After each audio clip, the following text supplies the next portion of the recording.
Hi guys! Good morning! Welcome back to Succulent Bliss. It's me again, Aika. Ayan, long time no vlog na naman tayo guys.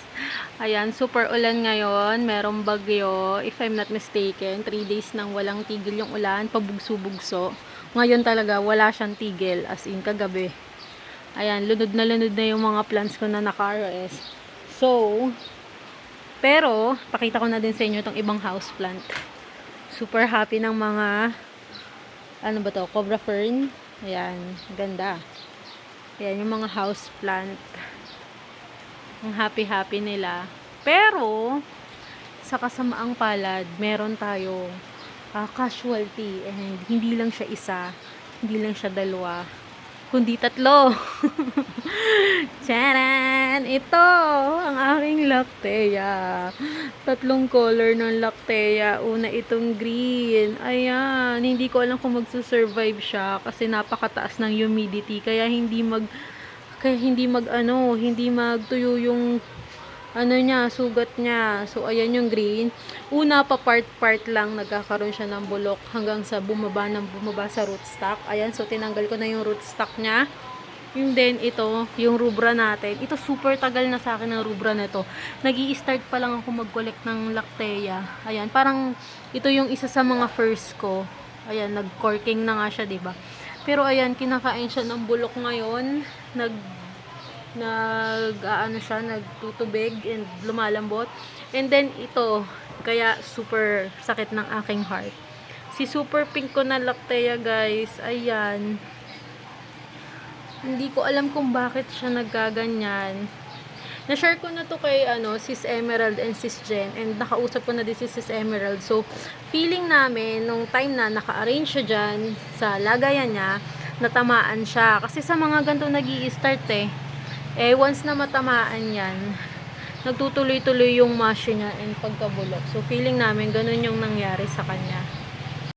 So, ayun nga, na-stop ako kanina kasi kumikidlat. So, bumalik ako dito sa labas. So, ayan, pagtuloy natin yung kwento. Ayan, so, feeling namin na tusok siya ng ibang Lactea, and then doon nag-start yung pagkarat niya. So, kung may Lactea kayo, tingnan nyo yung mga spacing nila. Ayan, tingnan nyo yung mga spacing nila kung nagkakabanggaan na ba sila para maagapan nyo kung nagbubungguan na yung mga spikes nila. And then, ayan, dahil nga nagaganda, nagtry ako mag-graft. Ayan, ginraft ko na. Kumuha ko ng mga maliliit na part niya, and then ginraft ko. Sana maging, successful, para naman meron tayong remembrance sa kanya.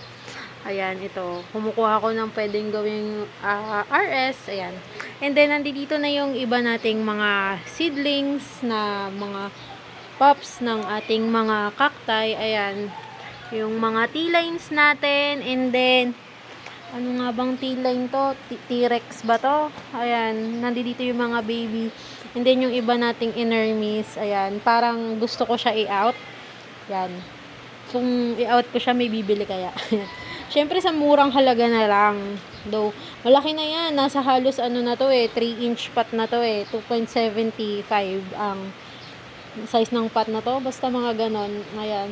And then ito. Yan. Siyempre, iba yung price nung may mga kakaiba yung form. Yan.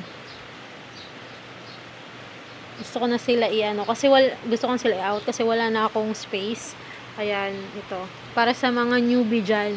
Ayan. Tatry ko nang mag-out sa kanila. Ayan, ito medyo na sunburn lang to, pero okay pa siya. Ma-outgrow niya din yan. Ayan gaya nito, may kakaibang dito. Form. Yan. Then, ito yung mga succulent na natin nandoon. Ayan, tinanggal ko muna kasi mauulanan sila. And then, yung mga cacti natin, nilagay ko muna dyan kasi nakitaan ko sila ng scales. Ayan, ito, number 1 sa scales yan. Si African Melo. And then, ito, si Blue Barrel. Ay, Blue Melo pala. Sorry. Ayan, so nakita ko natanggal na yung ilang scales niya. Siyempre, ang ating ginamit na pang spray is from Caitlin's. Ayan, kaya kung problema nyo din yung scales and naghahanap kayo ng effective na pang spray sa inyong mga cacti or plants para sa scale, Ayan, punta kayo kay Caitlin's. Ayan, maganda talaga yung pang-spray niya. Worth it yung bili. So, ayan. Nandito lang sila. Lahat na sila inisprayan ko kasi magkakatabi lang sila. Baka may mga skills akong hindi nakikita. Ayan. Tamang-tama, wala namang araw. Kaya safe lang naman na mag-spray ngayong umaga. So, yan na. Thank you. Thanks for watching. Bye again. Ingat kayo lahat, guys. Keep safe and huwag masyado magpapaulan, baka magkasakit. Yun lang. Bye!